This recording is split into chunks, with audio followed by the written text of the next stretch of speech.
5 राज्यों के चुनावी नतीजे 3 दिसंबर को आएँगे और उसका क्या असर रहेगा आने वाले दिनों में हरियाणा की राजनीति में? और साथ ही हरियाणा में किस तरीके से कांग्रेस आगे बढ़ रही है और प्रदेश के जो तमाम राजनीतिक मुद्दे हैं, उन पर बात करने के लिए हमारे साथ हरियाणा कांग्रेस अध्यक्ष उदय भान जी हैं। उदय भान जी, सबसे पहला सवाल तो ये है कि 5 राज्यों के चुनावी नतीजे आ रहे हैं और जहाँ तक अभी जो ओपिनियन पोल हैं, वो राजस्थान, मध्य प्रदेश, छत्तीसगढ़ कांग्रेस के लिए काफ़ी अच्छे दिखाई दे रहे हैं नतीजे।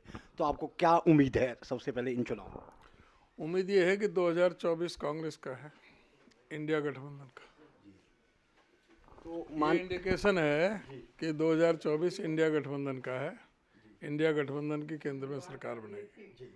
सर, हरियाणा के नेताओं की भी इन चुनावों में जिम्मेदारी लगी थी। रणदीप सुरजेवाला हो, कुमारी शैलजा हो, भूपिंदर सिंह हुड्डा जी हों, किरण चौधरी हों। तो आपको लगता है कि प्रदेश के नेताओं का भी एक मजबूत जनाधार वहाँ पे जो जीत के साथ उनको भी एक मजबूती मिलेगी और हरियाणा में इसकी मजबूती मिलेगी कांग्रेस? ना, सारे देश में ही कांग्रेस के सारे कार्यकर्ता उत्साहित हैं और सारे देश में ही। और आप देखो, नया नया राज्य तेलंगाना जब सोचा नहीं था, उसे भी हम बहुत अच्छे उससे जीतने जा रहे हैं। सर, हरियाणा को लेकर आने वाले दिनों में कांग्रेस पार्टी के किस तरीके के कार्यक्रम रहने वाले हैं? खास तौर पर जैसे 6 तारीख को आपकी विधायक दल की बैठक भी है, उससे पहले जन आक्रोश रैलियां भी है। क्या क्या प्रोग्राम पूरे जो दिसंबर महीने में चले? हाँ, चलेंगे। सारे 6 तारीख को विधायक दल की मीटिंग है, उसमें सारे विधानसभा में उठाने वाले जो भी सवाल हैं, जो उस समय उन सब पर विचार किया जाएगा। कौन कौन से मुद्दे हैं उसको जो उठाने हैं।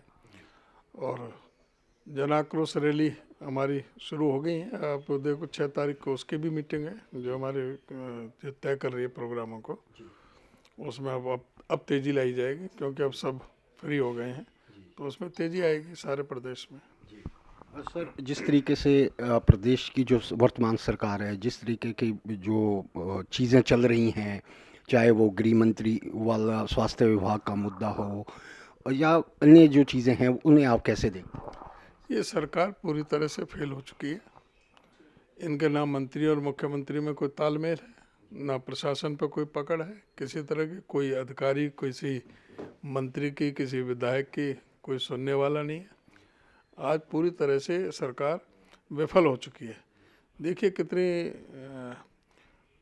अफसोस की बात है कि मंत्री और मुख्यमंत्री में संवाद नहीं है। 5 अक्टूबर से एक महकमा पूरा पैरालाइज कर दिया, पूरी तरह से उसकी तरफ कोई ध्यान नहीं है। 5 अक्टूबर से कोई फाइल नहीं निकल रही। नवंबर भी निकल गया, अब ये दिसंबर का शुरुआत हो गई। अक्टूबर और नवंबर पूरे ही 2 महीने चले गए। 2 महीने से कोई भी काम विभाग में नहीं हो रहा, सारी फाइलें रुकी पड़ी हैं। मंत्री कोप भवन में बैठे हैं। ऐसे गृह मंत्री के रूप में भी पूरी तरह से फेल हुए। उनके नाक के नीचे जहरीली शराब के कारखाने चल रहे थे, जो पूरी तरह से उनके कोई अफसर मानने के लिए तैयार नहीं। एसपी और जो आईजी, डीआईजी, डीजीपी वगैरह, वो सब की वो शिकायत करने बैठे। आईओएस की शिकायत करने बैठे कि भाई इतने 372 आईओ, इनको सस्पेंड करो, ये करो। उनको कोई सुनने वाला नहीं है। ना तो उनके गृह मंत्रालय में कोई उनको कोई पूछ रहा, और ना ही कोई स्वास्थ्य मंत्रालय में। उनको बाईपास करके एक मुख्यमंत्री कार्यालय से अधिकारी वो मीटिंगें ले रहे हैं। तो ये एक अपमान भी है एक तरह से। और मैं तो ये समझता हूँ, और मैं तो काफ़ी स्वाभिमानी आदमी समझता था अनिल विज को। ये कैसे टिके हुए हैं, कुर्सी से कैसे चिपके हुए हैं। इनको तो त्यागपत्र दे देना चाहिए, जब उनको नहीं सुन रहा तो कोई पूछ नहीं रहा तो।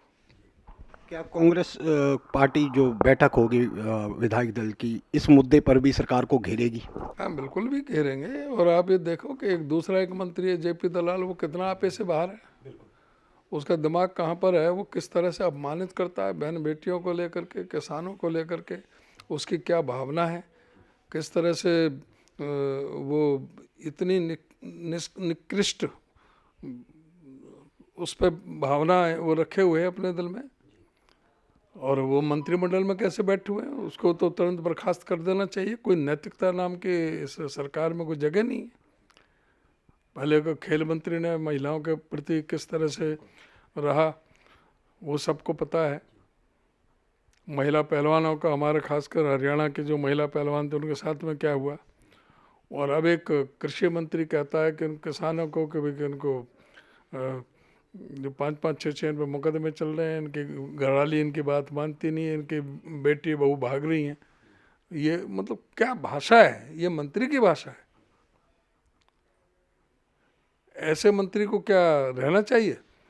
उसे तुरंत सार्वजनिक तौर से सबसे माफ़ी मांगना चाहिए, और जो मुख्यमंत्री को चाहिए कि वो इस पर एक्शन ले, तुरंत बर्खास्त करे ऐसे व्यक्ति को। इस तरह की जो लफाजी है उसको कौन बर्दाश्त करेगा?